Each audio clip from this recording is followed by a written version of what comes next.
안녕하세요. 스타트 프로그래밍 강의를 맡게 된 임정섭입니다. 여러분들이 일상생활에서 코딩이라는 용어와 프로그래밍이라고 하는 용어들 많이 들어보셨죠? AI, 머신러닝, 데이터 사이언스 또는 데이터 분석이라는 단어들도 심심치 않게 들어보셨을 겁니다. 또한 데이터를 수집한다라는 어떤 의미로 스크래핑이나 크롤링이라는 용어들도 한번 들어보지 않으셨을까요? 자, 그렇지만 실제적으로 이런 4차 산업혁명이라고 하는 이런 인공지능 데이터 분석 사이언스를 위해서는 저희가 언어라는 걸 이해를 해야 됩니다. 저희가 일상적으로 이야기하는 언어가 아닌 컴퓨터와 통신할 수 있는 언어를 의미하게 되는 거죠. 여러분들은 컴퓨터라고 하는 걸 되게 어렵게 생각하시는 경향이 있는 것 같습니다. 그런데요, 컴퓨터는 전원에 의해서 생명력을 갖는 기계인 거죠. 그런데 이런 컴퓨터를 보시게 되면 여러분들은 여러 가지의 주변 장치와 컴퓨터 하드웨어에 들어있는 부품들로 이루어져 있는 것들을 보시게 될 텐데요. 실제적으로 우리 눈에 보여지는 컴퓨터의 부품으로는 여러분들이 가장 많이 사용하고 있는 출력 장치, 즉 모니터가 될 수 있겠죠. 또한 여러분들은 뭔가의 컴퓨터의 명령을 위한 마우스, 그리고 키보드 인을 통한 자판기를 보실 수 있으실 겁니다. 그런데 컴퓨터라고 하는 거는 하드웨어라고 하는 통 안에 여러 가지의 구성 요소로 이루어져 있게 됩니다. 여러분들이 알고 계시는 컴퓨터의 구성 요소로 뭐가 있을까요? 메인보드라는 용어 들어보셨을까요? CPU라는 용어 들어보셨을까요? 램이라는 용어도 들어보셨을까요? 전원을 공급해 줄 수 있는 파워 서플라이. 이렇듯 컴퓨터라고 하는 거는 여러 가지 하드웨어로 구성이 되어 있습니다. 자, 그런데 여기서 여러분들 한 가지 생각하셔야 될 게, 우리가 직접적으로 하드웨어를 컨트롤할 수 있을까요? 못 하시겠죠. 그렇기 때문에 컴퓨터라고 하는 거는 하드웨어의 구성 위에 오퍼레이팅 시스템이라고 하는 OS가 올라가게 됩니다. 대부분의 우리나라의 일반인들은 이 오퍼레이팅 시스템으로 윈도우라고 하는 걸 많이 사용하고 있습니다. 윈도우뿐만이 아니라 실제적으로 이러한 하드웨어를 컨트롤하기 위한 OS로는 리눅스라는 것도 있을 수 있고요. 또는 현업에서 가장 많이 사용하고 있는 유닉스라고 하는 시스템도 있을 수 있습니다. 더불어서 여러분들 요즘 스마트폰 되게 많이 사용하고 계시죠. 거의 잠잘 때 빼고는 저희가 스마트폰을 계속 가지고 다닐 정도고요. 업무에서도 스마트폰의 활용도가 되게 높아지고 있는데요. 그럼 여러분들 생각하셨을 때 스마트폰에는 어떤 OS가 올라가 있을까요? 윈도우일까요? 아니면 리눅스일까요? 근데 여러분들은 이런 용어 이외에 다른 용어도 들어보셨을 겁니다. 안드로이드 OS, iOS. 그럼 안드로이드라고 하는 거는 구글이라는 회사에서 만든 스마트폰에 탑재할 수 있는 OS인 거고요. iOS는 애플에서 만든 스마트폰의 기기들을 제어하기 위한 OS라는 겁니다. 자, 그러면 하드웨어를 제어하기 위한 프로그램 장치로 윈도우 OS라는 게 있다면 우리는 이러한 윈도우 OS를 이용을 해서 뭐 할 수 있게 되는 거죠? 응용 소프트웨어라고 하는 거를 설치하게 되는 겁니다. 여러분들이 가장 많이 사용하고 계시는 특정 소프트웨어라고 하게 되면 스프레드시트 또는 워드 프로세스, 이런 일반적인 업무가 아닌 개발 쪽의 업무이고 데이터를 다루는 업무라면 데이터베이스 관리 시스템이라고 하는 DBMS, 회사에서 담당하게 되는 업무가 디자인적인 업무라면 디자인에 관련된 그래픽 프로그램들.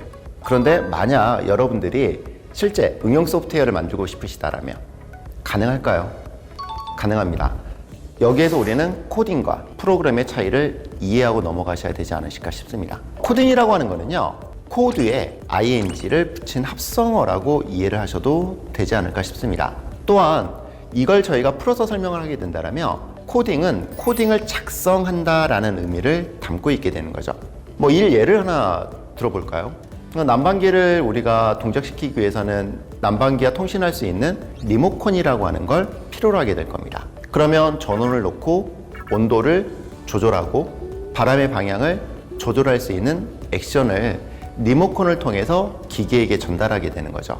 이렇듯 컴퓨터가 알아들을 수 있는 언어를 바탕으로 컴퓨터에게 명령하는 행위, 이걸 저희는 코딩이라고 이야기를 할 수가 있게 되는 거죠. 그러면 코딩과 다르게 프로그램이라는 건 무엇일까요?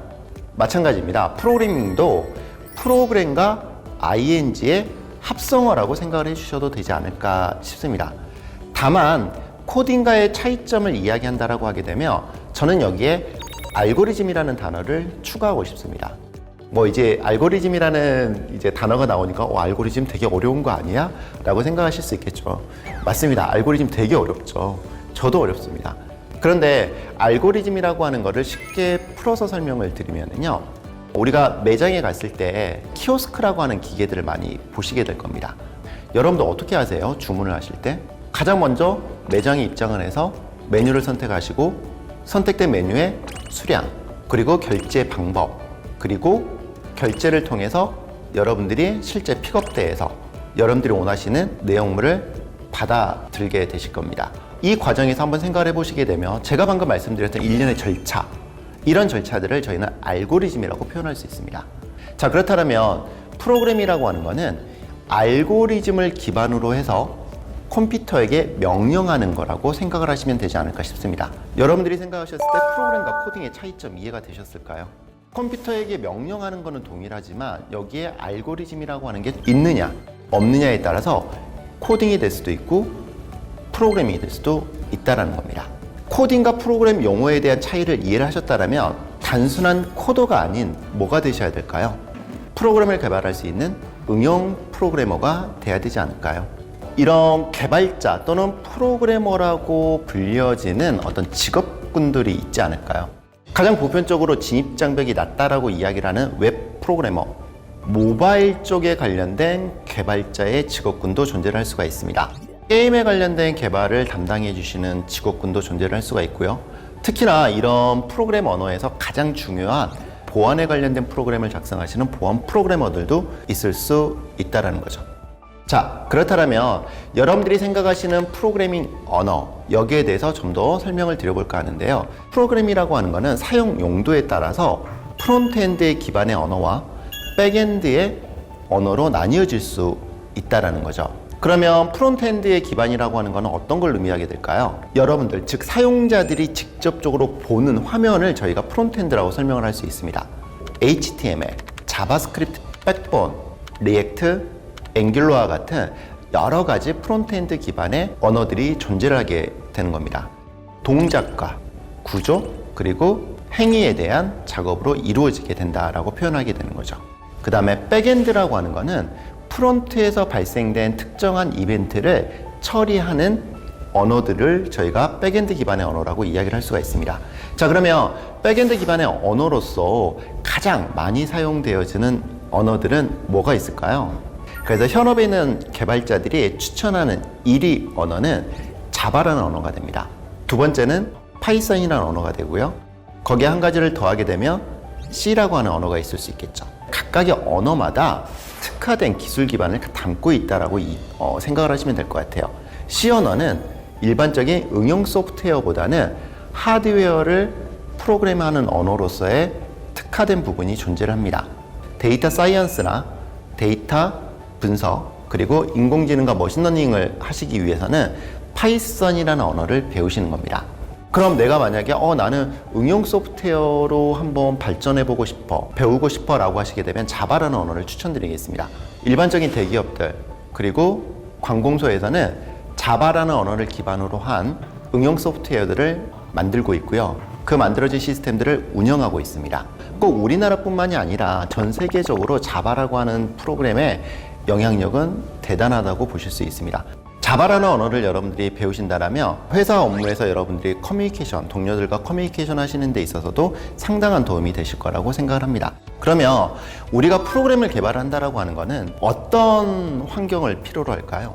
여러분들은 기본적으로 JDK라고 하는 용어들을 들어보셔야 되고, 이 JDK라는 걸 다운받으셔서 로컬 시스템에 설치하는 과정을 필요로 하게 될 겁니다. 그럼 JDK라는 건 뭘까요? JDK는 자바 디벨롭먼트 킷으로 자바의 개발을 도와줄 수 있는 도구라고 이해를 하시면 됩니다. 두 번째, 개발 환경이 설치가 되셨다면 뭐가 필요할까요? 에디터를 필요로 하게 되는 거죠. 그럼 여러분들 에디터라고 말씀을 드리게 되면 뭐가 생각이 나시죠? 메모장 생각나시죠? 맞습니다. 메모장을 하셔도 됩니다. 또는 인터넷상에서 프리웨어로 제공되어지고 있는 여러 개의 에디터들이 존재를 하죠. 저는 여기서 여러분들에게 좀 더 좋은 생산성이 높은 그런 에디터를 말씀을 드리고 싶습니다. 이클립스라고 하는 개발 도구인데요. 저희가 이런 개발 도구들을 설명을 할 때 보편적으로 IDE라는 용어를 많이 씁니다. Integrate Development Environment라고 저희가 설명을 합니다. 자, 그렇다면 IDE라고 하는 것은 통합 개발 툴입니다. 왜 저희가 이걸 통합 개발 툴이라고 설명을 하냐면 저희가 프로그램에 입문을 해서 개발이라는 걸 하다 보면 다양한 라이브러리들을 가져다 써야 되는 경우가 존재를 하죠. 그런 것들을 저희가 플러그인이라고 표현을 하는데요.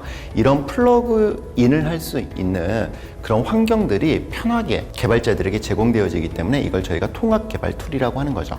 자, 그러면 여러분들이 생각하시는 것처럼 프로그래밍에 입문을 하신다라고 하게 되면 어려운 게 아니죠. 뭐 C 언어로 입문을 하겠다, 자바로 입문을 하겠다, 파이썬으로 입문을 하겠다 라고 하시더라도 여러분들은 딱 두 가지만 알고 계시면 됩니다.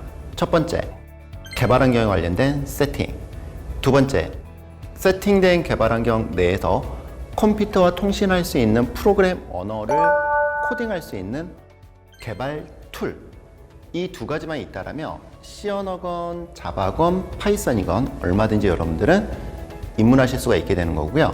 저는 여기서 자바라는 언어를 기반으로 해서 여러분들에게 다음 시간에 좀 더 깊이 있는 설명을 드려볼 수 있도록 하겠습니다.